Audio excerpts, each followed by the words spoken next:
ஓம் சாந்தி மாதவா.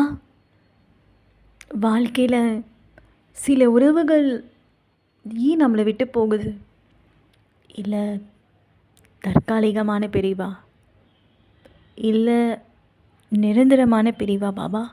ஓம் சாந்தி குழந்தைகளே, வாழ்க்கையில் எந்த உறவாக இருந்தாலும் சரி, அந்த உறவில் பாபாவின் பிரத்யக்ஷம் இருக்க வேண்டும், பரமாத்மாவின் திருஷ்டி இருக்க வேண்டும். அப்பேற்பட்ட உறவு என்பது பகவானின் பிரசாதமாகும்.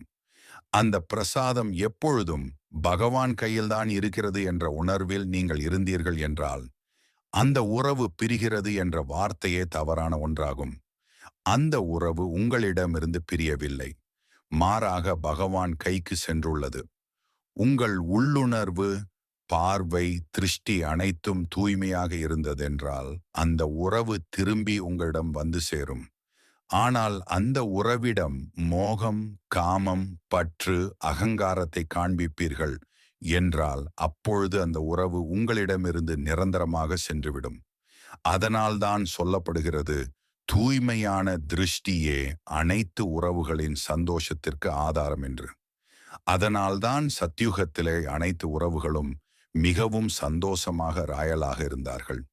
இப்பொழுது புரிந்ததா குழந்தாய்? புரிகின்றது பாபா. ஆனால் லௌகீக உறவை எப்படி நாம் அலௌகீகமாக மாற்றுவது?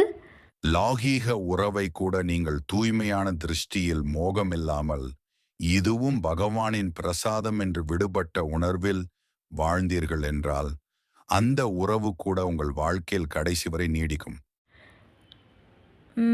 புரிஞ்சுது பாபா. பட் நிறைய பேருக்கு இந்த ரிலேஷன்ஷிப் ப்ராப்ளம் இருக்கு இல்லையா?